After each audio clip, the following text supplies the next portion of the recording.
Philosophical or otherwise, my name is Donna Weems. I have the distinct pleasure of being the director here. Many of you may have spoken with Mariah Lynn, who is our amazing assistant director. And so having said all that, I am really happy, first of all, to see old friends and new come into the space. But I want to welcome this artist in particular because she is a citizen scientist, creating to bring awareness of coral reefs' struggle on an ocean planet. Carbon emissions are compromising coral's vitality and an essential element of underwater ecology.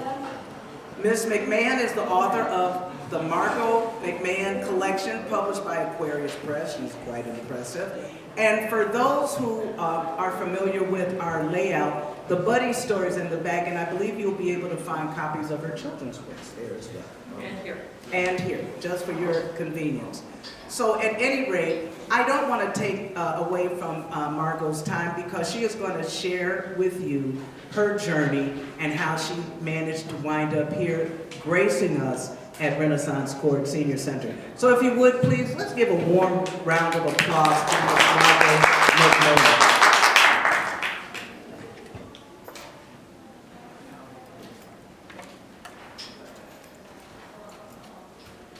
Thank you for coming out on this cold day to hear about tropical warm water coral. I am devastated that this exhibition is so relevant. Would you join my friends and I as we slide off into an Indonesian schooner into a phantasmagoric super reef in the Never Never land of the South Pacific Ocean? Like in a seal skin, we are covered in neoprene wetsuit, goggles, booties, gloves, cap, and a snorkel. Underwater silence enhances our goggling of vibrancy of swirling colors and textures. Our Indonesian guide, Robert, hand signals to a school of unicorn fish. Click! I photographed my first view of unicorn before allowing the current to carry me along a wall of the most fantastical cornucopia of unknown creatures. Tunicates, nudibranchs, crinoids, and giant clams boasting a rainbow of colors and stripes, herringbone, and polka dots. My wonder traveled through the spectrum of colors and textures, form and lines, a kaleidoscope of swimming tendrilled life, ochre globes bouncing against the surface membrane. Sleeky like fuchsia coils stretching and transforming, black waving feathers on yellow branching trunks, and rivers of blue, gold, and silvery fish spiraling down into the ultramarine depths. Wily things growing on wilder things. With my Olympus, I click as I twist and flipper in the current along a tapestry wall of unknown exotic life. I am completely at home in this marvelous world. Turning, I notice my friends are climbing into the schooner. My Seattle friends and I reunited in 2023 for a snorkeling expedition on the southern curve of the Pacific Ocean rim during the greatest bounce back of coral reefs on Earth. Wendy, our snorkeling guide, said in the tender, in 2017, these reefs were bleached as white as the snow-covered Swiss Alps, 30 meters deep. Coral needs 10 years to recover. Robert said, after emerging from underwater, I've not seen this reef look like this in 7 years. After snorkeling for 5 decades, I was awakened to coral struggle and wanted to learn more at 60. We learned that coral is 3 things: a plant, algae, an animal, polyp, and a mineral, the boulder, that can be 400 million years old. That's older than dinosaurs. Coral covers 1% of the ocean floor, while feeding 25% of ocean life. Coral consumes 30% of the culprit, our fossil fuel emissions, and photosynthesizes life-supporting oxygen.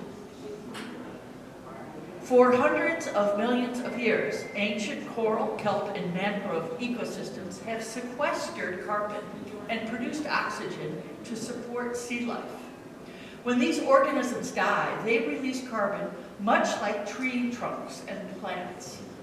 Carbon in the ocean interacts with salt water to make carbonic acid that eats away at the coral boulders. Warmer water interferes with kelp and coral vitality. Higher sea levels drown mangroves.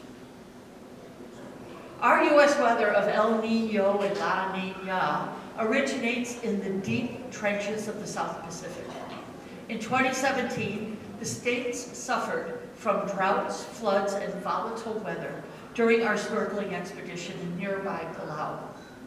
Coral suffered the longest and most severe global bleaching event. 50% of the Great Barrier Reef, the only organism large enough to be seen from outer space, died that year. Evidence of bleached coral boulders spotted Palau super reef. The Palauan jellyfish population, painting on the top shows it. The jellyfish population was decimated. Super reefs are resilient to climate changes, warmer ocean, and a carbonic acid changed sea. Super coral is our best hope.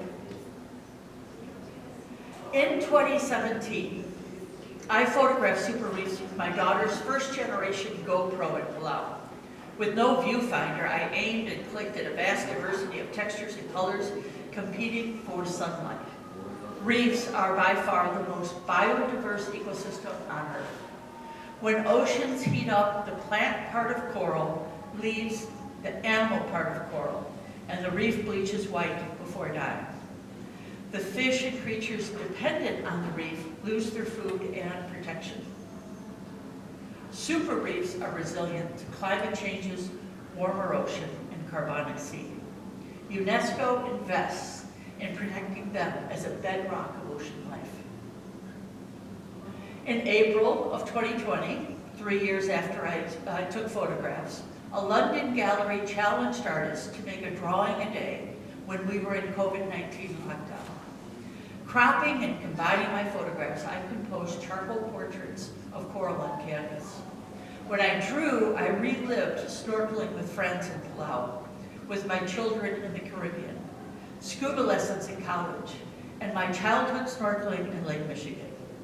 Each canvas drawing was labeled on the back from 2020 4/1 through 2020 4/30.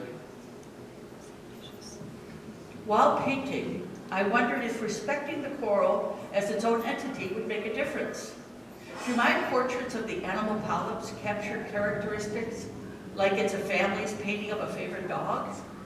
Worthy of awe, polyps absorb carbon, protect the reefs with stinging goo, and invite grazing fish to clean excessive algae while growing its ancient boulder. By that time, 40% of coral in the world had died. My 30 black and white tempera paintings look like bleached white coral. From 2021 through 2024, I mixed oil paint with medium to glaze over the black and white values of reef tempera paintings. Several thin transparent layers of rose, cerulean, gold, and emerald transformed the portraits into revitalized reefs.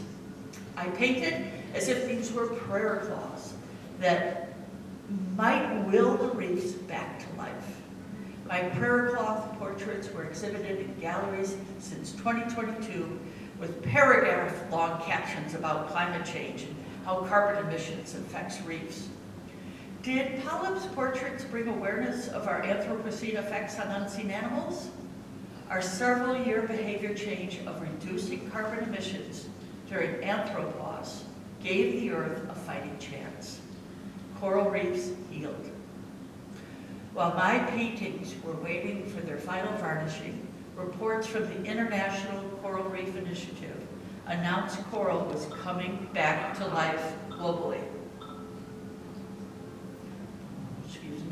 Reducing carbon emissions unveiled the Rockies in Colorado. The Himalayas were visible in New Delhi. Shrinking the greenhouse effect canopy reversed global warming. The Earth healed. The ocean cooled. Coral bounced back. I wondered how many paintings might fit into the image people have of the ocean.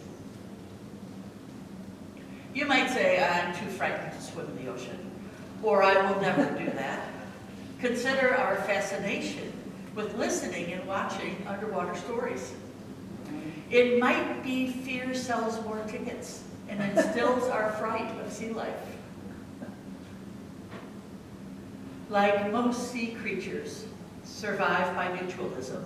Anemones protect the anemone fish that cleans it. Sand is a high-end real estate to many underwater critters. On sand, complementary skills protect each other like the snapping shrimp in goby. With a closer look, a bump in the sand surface reveals itself as dens for goby and shrimp partnerships. Of the 70 known goby, the blue streak goby partners to protect the pistol shrimp, who builds and maintains their shared burrow.